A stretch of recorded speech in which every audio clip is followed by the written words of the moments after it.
I'm here, Mohammad Noor Alam Siddiq, Assistant Professor, Dhaka Women College.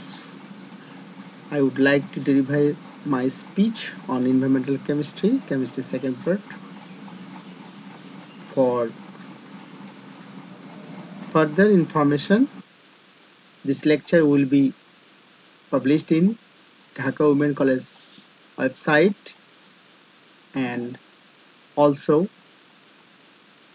you have to get it YouTube. Visit my name.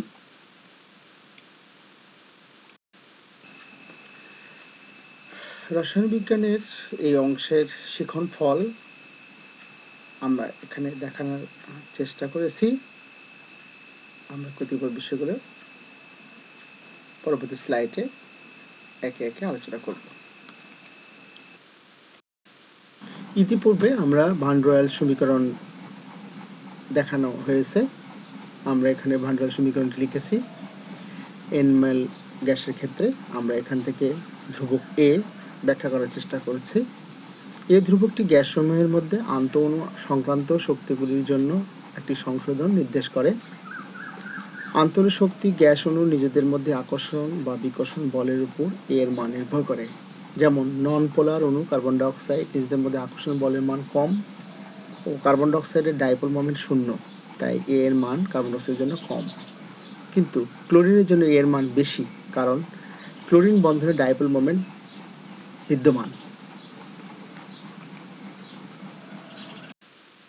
ভান royal সমীকরণের আরেকটি ধ্রুবক B, একে volume কারেকশনও বলা হয়। V ধ্রুবকটি gas সমূহের নিজস্ব আয়তনের জন্য একটি সংশোধন নির্দেশ করে। গ্যাস ও নিজেদের আকার যত বড় হবে বি এর মান তত বেশি হবে। যেমন কার্বন ডাই অক্সাইডের আকার হিলিয়াম অণু অপেক্ষা বড়, তাই বি এর মান কার্বন ডাই অক্সাইডের ক্ষেত্রে বেশি, কিন্তু হিলিয়ামের ক্ষেত্রে এর মান কম।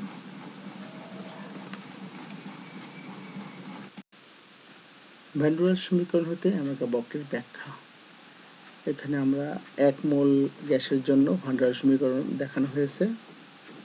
নিম্নচাপে গ্যাস সমূহের নিজেদের মধ্যে আন্তঃঅণু আকর্ষণ বা বিকর্ষণ বলের মান বেশি থাকে। আবার নিম্নচাপে গ্যাস অণুসমূহের নিজেদের নিজস্ব আয়তন পাত্রের তুলনায় অনেক কম থাকে। এই দুটি শর্তে অণুসমূহের নিজেদের আয়তন এখানে অগ্রাহ্য করা হয়, অর্থাৎ একে বাদ দেওয়া হয়। তখন ভান রয়েল সমীকরণ দাঁড়ায় পিভি সমান RT minus A by V, যা গাণিতিকভাবে দেখানো হয়েছে। অর্থাৎ এই নিম্নচাপে পিভি এর মান চাপ বৃদ্ধির সাথে প্রথমে কমতে থাকে, যা মাইনাস চিহ্ন দ্বারা নির্দেশিত এবং একটি নির্দিষ্ট মানে পৌঁছায়। ভান রয়েল সমীকরণ হতে অ্যামাগা বক্রের ব্যাখ্যা দ্বিতীয় অংশটুকু এখানে দেখানো হয়েছে। আগের মতো আমরা ভান রয়েল সমীকরণ লিখেছি। যেহেতু উচ্চ চাপে নিম্ন তাপমাত্রাতে গ্যাস অণুসমূহের নিজেদের নিজস্ব আয়তন পাত্রের তুলনায় নগণ্য নয়, এই ক্ষেত্রে অণুসমূহের নিজেদের নিজস্ব আয়তন বিকে অগ্রাহ্য করা যায় না। কিন্তু উচ্চ চাপে ও নিম্ন তাপমাত্রাতে অণুসমূহের নিজেদের আকর্ষণ বল সম্পূর্ণভাবে অনুপস্থিত। ভান রয়েল সমীকরণে এ বাই ভি স্কয়ার অংশটুকু বাদ দেওয়া যেতে পারে। তখন ভান রয়েল সমীকরণ দাঁড়ায় পিভি সমান আরটি প্লাস ভিবি, যা গাণিতিকভাবে বাম পাশে এখানে দেখানো হয়েছে। অর্থাৎ উচ্চ চাপে নিম্ন তাপমাত্রাতে পিভি এর মান চাপ বৃদ্ধির সাথে সাথে পুনরায় বাড়তে থাকে। অর্থাৎ প্রথম অংশে আমরা দেখানো হয়েছে একটি নির্দিষ্ট মানে পৌঁছায়, সেখান থেকে চাপ বৃদ্ধির সাথে হ্রাসকৃত মান হতে পুনরায় বৃদ্ধি পেতে থাকে।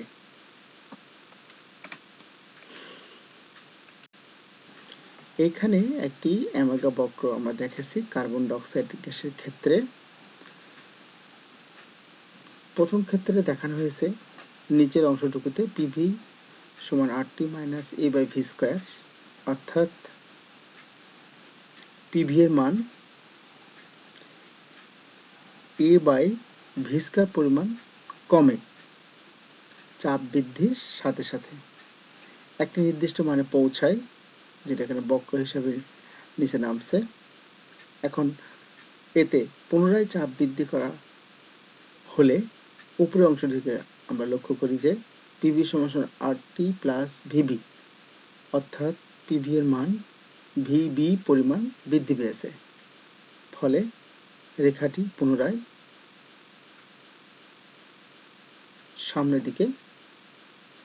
উপরের দিকে অগ্রসর হয়েছে। এর থেকে প্রতীয়মান হয় যে ভান ডের ওয়ালস সমীকরণ এবং অ্যামাগা বক্র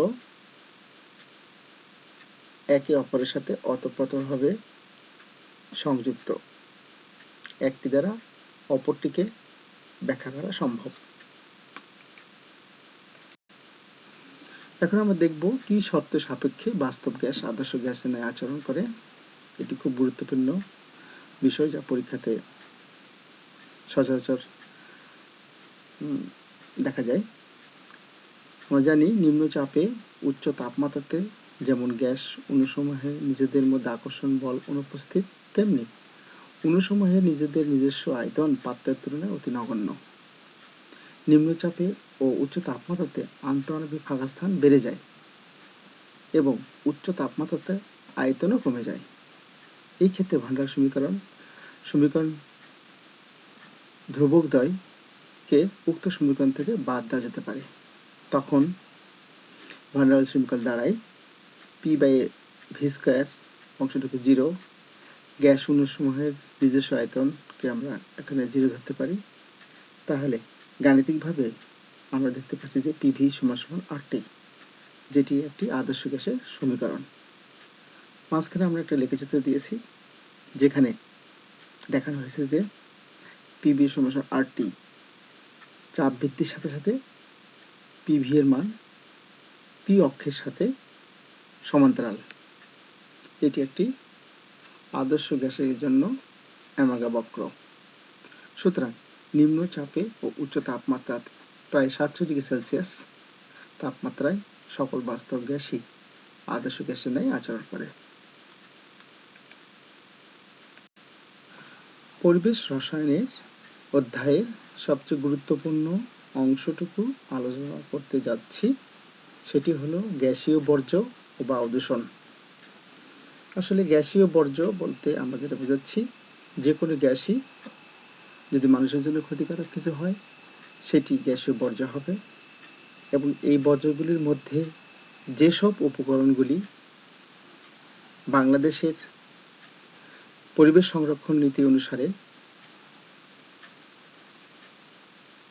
একটি স্ট্যান্ডার্ড লিমিট দেওয়া আছে, বা যাদের নাম পরিবেশ সংরক্ষণ নীতিতে দেওয়া আছে যেসব উপকরণের, তখন এই গ্যাসীয় বর্জ্যগুলি বায়ু দূষকে পরিণত হবে।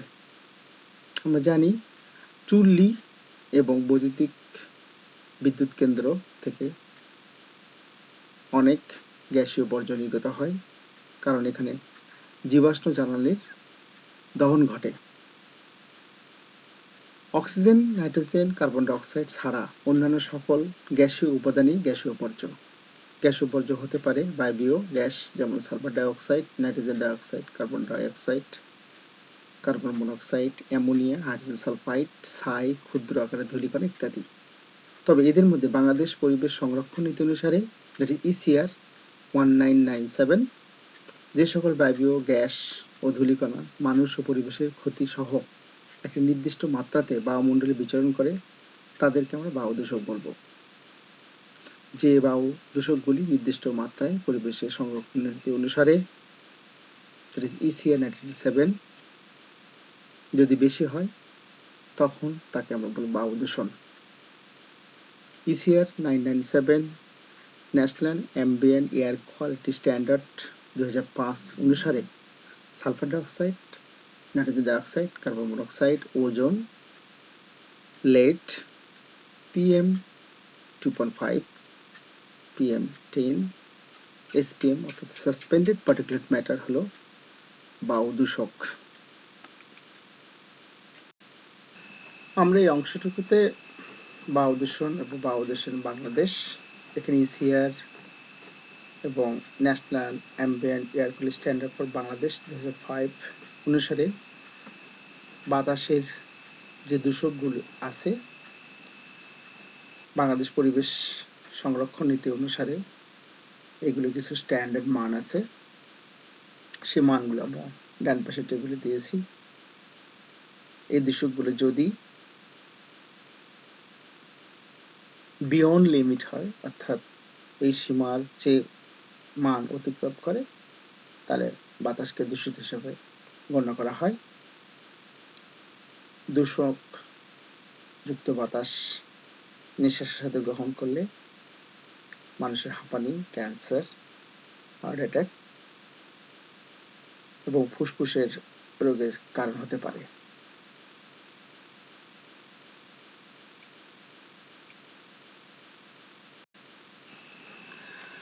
বায়ু দূষণের বিভিন্ন কারণ থাকে। আমরা কয়েকটি কারণ এখানে দেখানোর চেষ্টা করেছি। প্রথম হচ্ছে জীবাশ্ম জ্বালানি দহন। জ্বলন্ত কয়লা, পেট্রোলিয়াম, অন্যান্য কারখানায় দহনযোগ্য জীবাশ্ম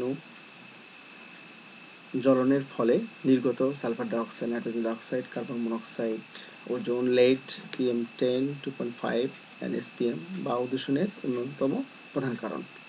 আমাদের প্রতিদিন যাতায়াতের প্রাথমিক মৌলিক চাহিদা পূরণের জন্য আমরা তাদের উপর নির্ভর করি, যেমন ট্রাক, জিপ, গাড়ি, ট্রেন, বিমান সহ যানবাহন।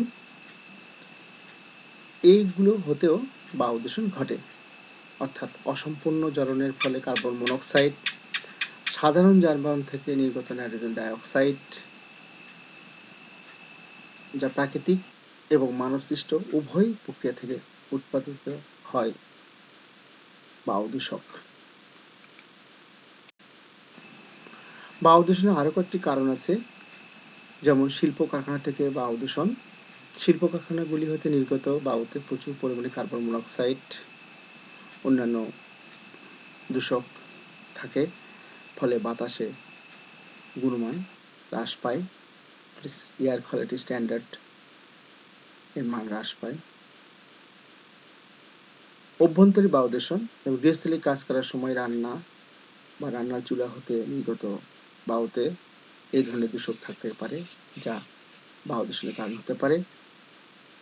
আরেকটি কারণ হলো নির্মাণ কার্যক্রম এবং খনন কাজ হতে খনি বা নির্মাণ কাজ করার সময় অনেক ধূলিকণা এবং ক্ষুদ্র কণা, যেমন লেড, PM2.5, PM10, SPM উৎপাদন হয়ে বায়ুমণ্ডলে বায়ুতে নির্গত হতে পারে।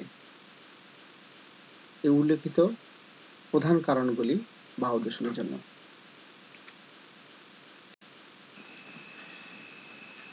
Thank you all.